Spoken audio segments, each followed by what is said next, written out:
MLC Duvvada Srinivas కుటుంబ కథా చిత్రంలో ట్విస్టుల మీద ట్విస్టులు చోటు చేసుకుంటున్నాయి. శ్రీనివాస్ ఇంటి పోరు మొత్తం రచ్చకెక్కింది. 2 ఏళ్లుగా కుటుంబంలో విభేదాల కారణంగా వేర్వేరుగా ఉంటున్నారు ఎమ్మెల్సీ దువ్వాడ దంపతులు. తన భర్తను దివ్వెల మాధురి అనే మహిళ ట్రాప్ చేసి వలలో వేసుకుందని దువ్వాడ వాణి ఆరోపించగా, తమ తండ్రిని తమతో కలవకుండా దివ్వెల మాధురి అడ్డుకుంటోందంటూ దువ్వాడ శ్రీనివాస్ కుమార్తెలు కూడా అదే కామెంట్స్ చేశారు.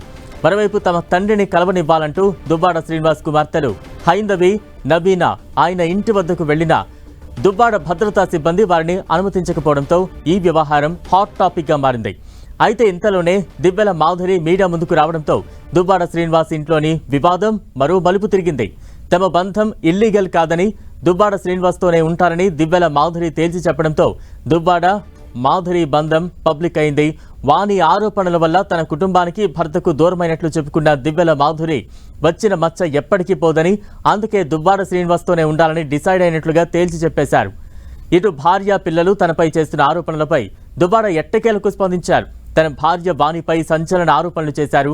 పదవి కాంక్ష, ఆస్తులు అన్నీ తన పేరు మీద ఉండాలనే స్వార్థంతోనే తనను ఇబ్బంది పెడుతోందన్నారు. తనకు పెళ్లై 30 ఏళ్లు అయిందని, అప్పటి నుంచి గొడవలు జరుగుతూనే ఉన్నాయన్నారు. వానిది స్వార్థపూరితమైన టిపికల్ క్యారెక్టర్ అన్న దువ్వాడ గత 2 ఏళ్లుగా తీవ్ర ఇబ్బందులు పెడుతోందన్నారు. తాజాగా ఎన్నికల్లో తనే పోటీ చేయాలనే ఉద్దేశంతో లేనిపోని అభాండాలు వేసిందని, టికెట్ ఇస్తారా లేక ఉరేసుకోవాలా లేదా డైవర్స్ ఇస్తారా అంటూ అధిష్టానంపై ఒత్తిడి తీసుకువచ్చారని ఆరోపించారు. అంతేకాదు ఎన్నికల సమయంలో అచ్చెన్నాయుడుతో చేతులు కలిపి అతనికి మద్దతుగా వాణి పనిచేసిందని సంచలన కామెంట్స్ చేశారు. కేవలం బ్లాక్ మెయిల్ చేయడానికే హడావిడి చేస్తున్నారని, తాను వాణితో కలిసి బతకలేనని, డైవర్స్ తీసుకుంటారని చెప్పుకొచ్చారు దువ్వాడ.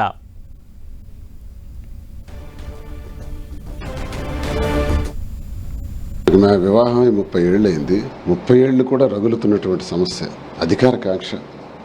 తన ఎలాంటి లక్షణాలంటే దువ్వాడ వాణి ఎమ్మెల్యేగా తనే పోటీ చేయాలి, నేను చేస్తున్న మైనింగ్ వ్యాపారాలు తన పేరున ఉండాలి, అన్నీ తన పేరునే ఉండాలి అనే ఒక స్వార్థపూర్వం, ఒక టిపికల్ క్యారెక్టర్. ఆ క్యారెక్టర్ వల్ల మా దగ్గర ఎప్పుడూ మా కుటుంబంలో గొడవలు ఉంటూనే ఉన్నాయి. కానీ ఈ 2 ఏళ్లలో ఈ గొడవలు బాగా ఫ్లేర్ అయినాయి. ఈ 2 ఏళ్లలో ఏంటంటే ఈసారి ఎన్నికల్లో మాత్రం తనే పోటీ చేయాలన్న పదవీ కాంక్షతో లేనిపోని అభాండాలు సృష్టించి అధిష్టానానికి ఒత్తిడి తెచ్చి, నాకు టికెట్ ఇస్తారా లేకపోతే ఊరేసుకోవాలా, లేదా నాకు డివర్స్కి వస్తారా, లేదా డివర్స్ ఇవ్వండి అని అధిష్టానానికి ప్రెజర్స్ ఇస్తే, అధిష్టానం ఈ మాటలను చూసి ఏం చేయాలో అర్థం కాని పరిస్థితుల్లో నేనే 4 మెట్లు దిగి, లేదో టికెట్ ఇచ్చేద్దాంలే, తనకు అంత టికెటే అవసరమైతే ఇచ్చేద్దామన్నా అని నేను అన్నకి రిక్వెస్ట్ చేసి నేనే టికెట్ ఓపెన్గా ప్రకటించాను. చేసుకోవచ్చు కదా. డీపీ కూడా కొంచెం బ్లర్గా ఉంది, బట్ తెలుస్తుంది కదా మొత్తాన్ని. జూమ్ అవుట్ చేయండి. గడప గడపకి వచ్చేది మీకోసమే, ఈ ఏంటి యాటిట్యూడ్ అని డాడీ పెట్టారు. మోస్ట్లీ నాకు నీ స్మైల్ చాలా ఇష్టం, నవ్వితే బాగుంటావు, చాలా చాలా హ్యాండ్సమ్. ఏమీ లేనప్పుడు ఇలాంటి మెసేజ్లు ఎవరైనా పెడతారా? దువ్వాడ శ్రీనివాస్ ఆయన మాకు లీగల్గా ఫాదర్. ఆయనతో ఉండడానికి మేము వచ్చాం. వాళ్ళ పిల్లలకి మా డాడీకి సంబంధం ఏంటి? వాళ్ళు ఎందుకు వస్తారు? వాళ్ళు కావాలంటే వాళ్ళ హస్బెండ్ దగ్గరికి వెళ్ళి వాళ్ళ డాడీ దగ్గరికి తీసుకెళ్లి ఫైట్ చేయించమనండి.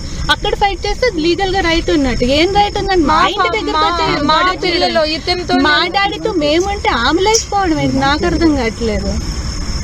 అదేలో లీగల్ ఇప్పుడు వాళ్ళ హస్బెండ్, వాళ్ళ పిల్లలు, వాళ్ళ కుటుంబం వాళ్ళది బ్లడ్ రిలేషన్, వాళ్ళు బ్యాక్గ్రౌండ్. మా ఏమండి, ఇప్పుడు సొసైటీలో ఇప్పుడు ఏదైనా ఎలిగేషన్స్ వచ్చాయనుకోండి, ఒక హస్బెండ్ కి దూరం అయ్యి ఒక ఒంటరిగా ఉన్న మహిళలు చాలా ప్రాబ్లమ్స్ ఫేస్ చేసుకోవాల్సి వస్తుంది కదా. అలాంటి ప్రాబ్లమ్స్ ఫేస్ చేసుకోకుండా సపోర్ట్ చేస్తానని చెప్పారండి. మీకు అర్థమైంది అనుకుంటా. అదే నేను మీ మీడియా ముఖంగా మీ అందరికి దయచేసి రిక్వెస్ట్ చేసి నేనేం చెప్దాం అనుకుంటున్నానంటే, ఆవిడ చెప్పిన మాటలు నమ్మి నన్ను బజార్లోకి లాగద్దు. దయచేసి నా ఫ్యామిలీని, నా పిల్లల లైఫ్ ని తీయద్దు. నేను కూడా, నాకు 3 ఆడపిల్లలు ఉన్నారు. నేను ఆ 3 ఆడపిల్లల్ని పెళ్లిళ్ళు చేయాలి, పెంచాలి, చదివించాలి, చాలా లైఫ్ వాళ్ళకి చూడాలి. వాళ్ళు ఇంకా చిన్న పిల్లలు, వాళ్ళ లైఫ్ చాలా డిపెండ్ అయ్యింది. వాళ్ళు ఎంత సఫర్ అవుతారు ఈ వీడియోస్ అన్ని చూసి అర్థం చేసుకోండి అని చెప్పడానికి వచ్చాను. ఆవిడేదో చెప్పిందని మీరు ఆ వీడియోస్ పెట్టేసి ఆవిడ చెప్పిందని నిజాలు అయిపోవు కదా. ఇప్పుడు నా పిల్లలకు నేనేం క్వశ్చన్ చేయాలి చెప్పండి? ఈ వీడియోస్ చూసి మార్నింగ్ నుంచి పిల్లలందరూ ఏడుస్తున్నారు, చచ్చిపోతున్నారు. నేను ఏ సమాధానం చెప్పాలి నా పిల్లలకి? ఇష్టం వచ్చినట్టు రాసేస్తారా? ఎవరెవరితో మాట్లాడరా? సొసైటీలో ఎవరెవరితో మాట్లాడట్లేదు. మీరు ఎవరెవరితో మాట్లాడరా? ఎవరెవరితో మాట్లాడట్లేదా? ఎవరెవరు ఫ్రెండ్స్ లేరా? రిలేషన్స్ లేరా? దీని ఇంత ఇష్యూ చేసి నా మీదకి రావాలా? ఆవిడకి ఫ్యామిలీ ఇష్యూస్ ఉంటే హస్బెండ్ దగ్గరికి వెళ్ళి తెచ్చుకోమనండి, లేకపోతే లీగల్ గా ప్రొసీడ్ అవ్వమనండి. కోర్టు